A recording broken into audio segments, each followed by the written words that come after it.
It was just another quiet afternoon on my mail route until the HOA president blocked my truck, accused me of theft, and claimed she had authority over federal law. What started with a missing package spiraled into public chaos. A phone call to 911 and handcuffs in a cul-de-sac. This is the true story of entitlement, community, and how one woman learned very publicly that no one is above the law. For over a decade, I've walked the same quiet streets of Cedar Ridge, with a satchel of letters slung over my shoulder. Being a mail carrier is a simple kind of life-honest work. The occasional friendly wave from a front porch, and the steady rhythm of footsteps on pavement. Most people see me as a fixture in the neighborhood, someone who's just always there. But on one sunny Thursday afternoon, something snapped, and I found myself face to face with a woman who thought her HOA title gave her power over everything, even the federal government. Her name was Karen Harrington, and I had long known her reputation.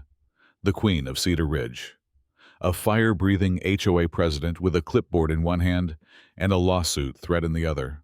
She had fined a man for repainting his fence 3 shades too bright, reported another for excessive use of wind chimes, and once, no joke, threatened to ban a Girl Scout from selling cookies door to door without a permit.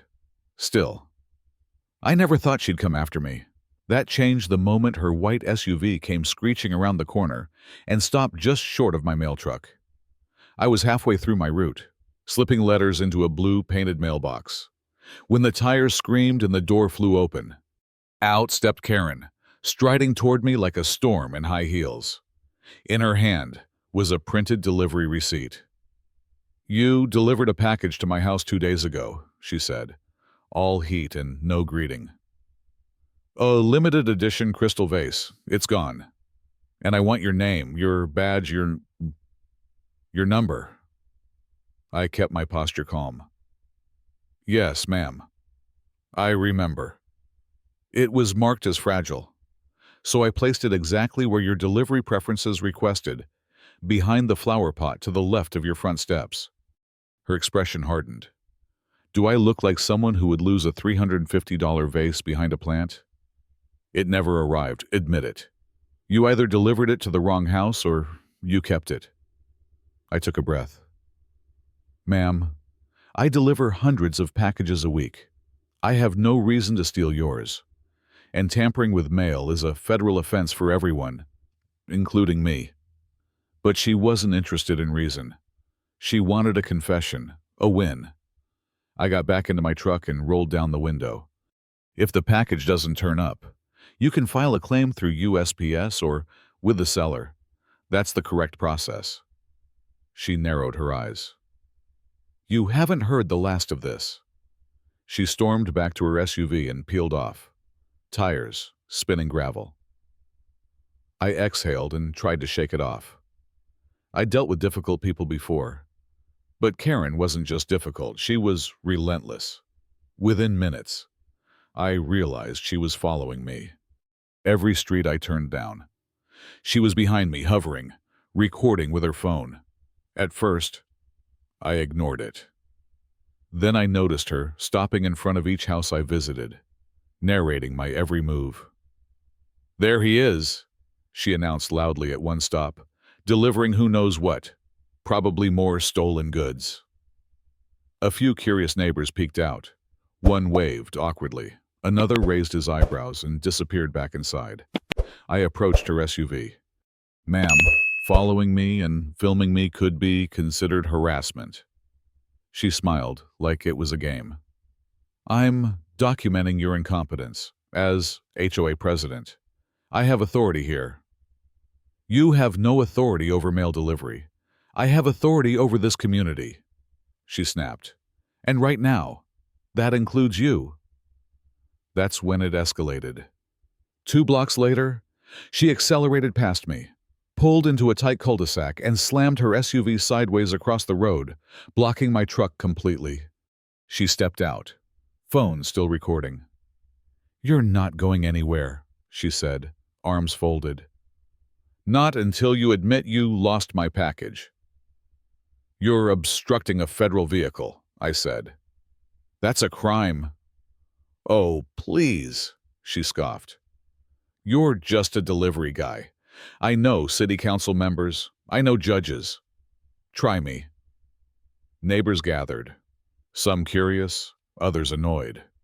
One older man across the street shouted, Karen, move your car. This isn't a TV show.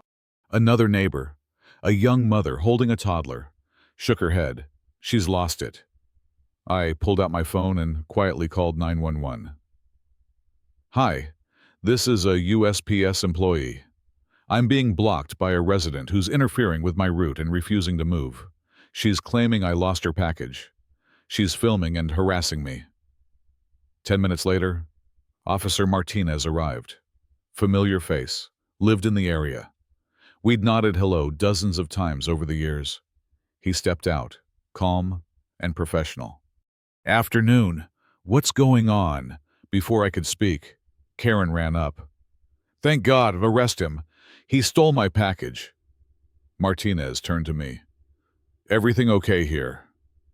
She's been following me, recording me, and now she's blocked the road. Karen exploded. This man is lying. I am the HOA president. I demand. You can demand all you want. Martinez interrupted. But you're obstructing a federal employee. That's serious. I'm not moving until he tells the truth. Martinez took a step forward. Ma'am, this is your final warning. Move the vehicle, or I'll be forced to arrest you. Karen turned red. You're going to arrest me. I know you're chief. I will ruin you. I'm not giving you another warning. When she refused again, he handcuffed her on the spot. The crowd, watching, broke into scattered applause. One man even whistled. Karen screamed about lawsuits, reputations, and revenge. But none of it mattered now. She was escorted into the cruiser. Her SUV was towed. My route continued. 3 days later, the missing package was found tattered, but unopened, wedged in a bush 2 yards down. A neighbor's landscaper spotted it and turned it in, most likely blown there by wind on the day it was delivered. I reported it, of course. Karen never reached out. No apology. No thank you. But the HOA. They took action. Karen was suspended pending legal review. Rumors swirled. Some said she burst into tears at the emergency meeting. Others claimed she tried to blame the weather. All I knew was that her reign had ended. Today, Cedar Ridge feels different. Neighbors smile more. One resident baked cookies for the mail carriers. The new interim HOA lead sent out a simple letter. Our community is built on trust, respect, and decency. Let's keep it that way. And me, I still walk the same route, still carry the same satchel.